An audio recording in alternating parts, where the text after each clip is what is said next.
কথায় কথায় যারা বাংলাদেশকে মানবাধিকারের সংজ্ঞা শেখায়, ধর্মীয় সম্প্রীতির সবক দিতে আসে, জ্ঞান দিতে আসে, इस बार आओ ठाकुर गौ माता की कसम गौ मत रहो आपको क्या कहते हैं মানে খাওয়াই দেয় বিষয়টা হচ্ছে এরকম ভাবা যায়।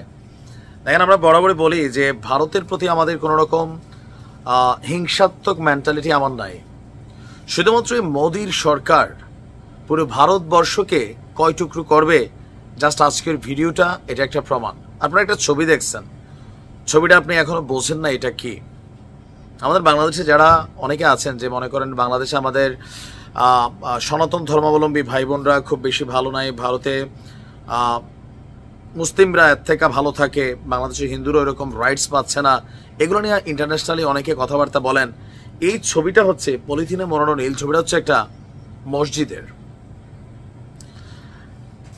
আজকে মানে শুক্রবার 14 মার্চ ভারতে হোলি উৎসব হবে, আর এই উৎসবকে ঘিরে যাতে কোনো অপ্রীতিকর ঘটনা না ঘটে সেই কারণে দেশটির উত্তরপ্রদেশের 10টি মসজিদ ঢেকে দেওয়া হয়েছে।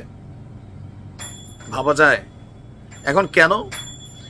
এই যে আজকে যে হোলি উৎসব হবে, এই হোলি উৎসবের বেশ কিছু অ্যাক্টিভিটিস বা সেখান থেকে একটা মব, ইতিমধ্যে আপনারা জানেন ভারতে বেশ কিছু ঘটনা কিন্তু ঘটছে, সেরকম কোনো একটা ঘটনা যেন না ঘটে পুলিশ নিরাপত্তার খাতিরে এই সিদ্ধান্ত নিয়েছে। কাদের কাছ থেকে নিরাপত্তা?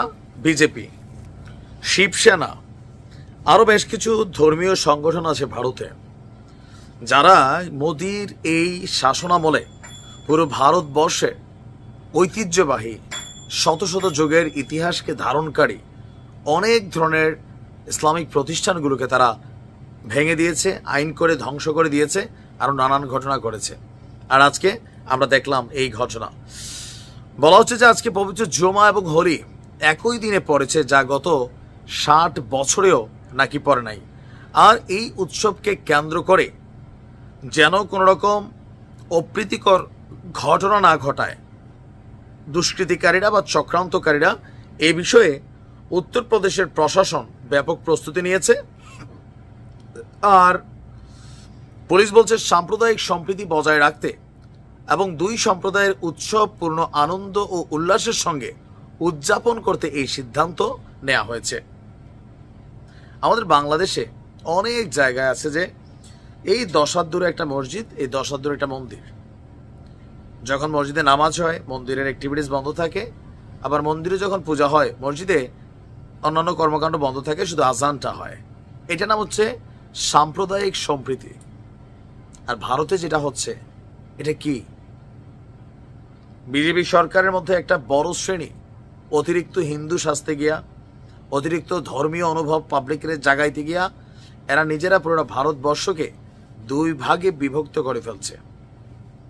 ওই দিন খুব বেশি দূরে না যে ভারত ভেঙে যাবে।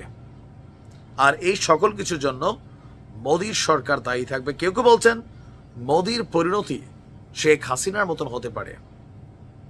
তবে ভোটের মাঠে মোদির এখনো হাড্ডাহাড্ডি লড়াইয়ে ভালোই রেজাল্ট আছে। তবে আমজনতা যারা একটু উদার মন মানসিকতার, এই সাম্প্রদায়িক অসম্প্রীতি যেটা, এটা মানুষ পছন্দ করে না। ভাই, তোমার ধর্ম তুমি পালন করো, আমারটা আমি, রেসপেক্ট থাকতে হবে। আজকে এই দৃশ্য দেখার পর বাংলাদেশের সংখ্যালঘু নির্যাতন, সংখ্যালঘু সম্প্রদায়ের এটা সেটা নিয়ে আরেকবার কথা বললে, ওই যে ভিডিওর প্রথমে বলছি গোমূত্র খাওয়াই দেয়া। ভালো থাকো।